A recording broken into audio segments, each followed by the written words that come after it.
전세라는 게 그거잖아요. 내가 가지고 있는 현금이랑 은행에서 대출금을 받아서 집주인에게 그냥 무이자로 빌려주는 행위거든요. 아니, 내가 대출이자 내가 감당을 하는데 이걸 무이자로 집주인한테 왜 빌려주지? 물론 나는 2년 동안 집을 사용 수익할 권리는 있지만, 근데 그 목돈, 그 큰 돈을, 심지어 내 돈도 아니고 절반 이상은 은행 돈, 그걸 무이자로 빌려준다는 건 조금 억지스럽지 않나. 저는 이렇게 생각을 하고요. 거주하는 동안 부동산 가격 상승 시세 차익을 얻을 수가 없어요. 왜냐? 난 집주인이 아니기 때문에. 물가는 상승을 하고, 물가 상승 대비 집값은 더 올라가는데 그 시세 차익을 얻을 수 없다. 그리고 집값이 올라도 걱정, 내려도 걱정. 집값이 올라가면 당연히 2년 뒤에 전세 보증금도 올라갈 거고, 3억의 전세를 살고 있는데 3억 5천으로 물려달래. 못 살죠. 난 1년에 2년에 5천만 원 모으기도 빡센데. 근데 집값이 내려도 걱정. 왜냐? 못 받을까? 그렇죠. 못 받을까. 집값 내려가면 집주인이 다음 전세입자를 구해서 당연히 전세가 올라갈 거라 생각하고, 다음 전세입자 구해서 그 돈을 나한테 주는 건데 집값이 떨어졌다. 그럼 당연히 전세 보증금도 떨어질 거고, 다음 그 세입자한테 구해서 해야 되는데 내 현금이 더 들어가야 되니까 못 받을 걱정까지 하셔야 되는 거예요. 네. 그리고 2년 뒤에 집주인이 사업을 하는데 사업이 망했어요. 파산을 했어요. 나 못 돌려주겠다. 연락도 안 되고.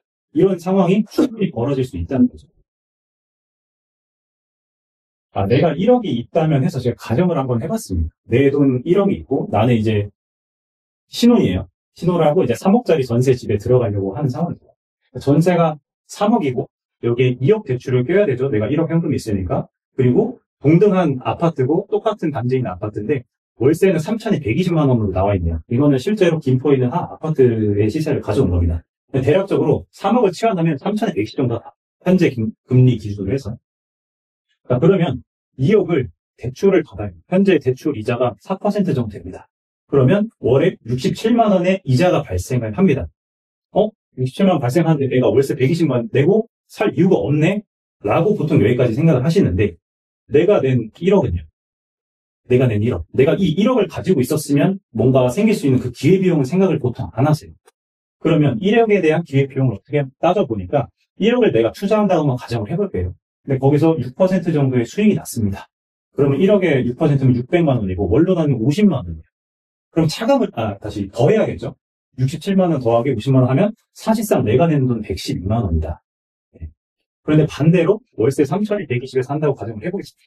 그럼 내가 1억에서 보증금 3천만 원 냈으니까 7천만 원 정도 현금이 남아요. 그럼 이 현금을 가만히 가지고 있지는 않을 거죠. 어딘가 투자를 해서 수익을 내야지. 그럼 똑같이 투자를 했는데 6% 수익이 났어요. 월에 35만 원 정도의 수익이 창출이 됩니다. 그러면 나는 이걸로 집세를 낼래? 라고 생각할 수 있겠죠. 그럼 120만 원 빼기 35만 원 하면 사실상 내가 내는 돈 85만 원이다. 그러면 어디가 이득이에요? 월세가 이득이죠. 네. 나중에 계산하기겠죠. 네, 나중에 계산하기죠. 네, 왜냐면 1억 대출이 전세담보로 나오는 케이스가 많기 때문에. 저희 만약에 대출이 없다면, 네. 만약에 흐름 다 3억이다. 그럼 3억을 투자하는 게, 그게 이득이지 않을까요? CMA로 예를 들어 1억 아까 했었을 때 30만 원 정도 나왔어요. 3억을 내면 90만 원 나오겠죠. 그걸로 월세 내는 게 차라리 낫지 않겠나. 네. 그렇겠죠? 내가 감히 가지고 있지 않을 거잖아요. 1%, 0.1% 같지는 않을 거니까. 그리고 아까 S&P 500이 연평균 수익률이 10%라고 말씀드렸잖아요. 그래서 저는 보수적으로 그냥 6%를 가지고 거거든요. 근데 이걸 안 해도 아까 CMA 한 3%만 잡아도 그게 훨씬 이득이다. 그리고 내가 3억을 가지고 있어요. 그러면 다른 집을 사거나, 그렇죠? 갑자기 풍락이 왔어. IMF처럼 풍락이 왔어요. 그럼 집을 그때는 주워 담을 수가 있잖아요. 그럴 때 쓸 수 있는 돈은 있는데 내가 그 돈을 다 전세로 돌리면 전세 보증금 못 돌려받잖아요. 2년 끝날 때까지. 그 기회비용이 얼마나 커요, 사실. 그거를 저는 정말 말씀드리고 싶었어요. 그래서 현금은 항상 1.2차만 보유를 하고 계셔요.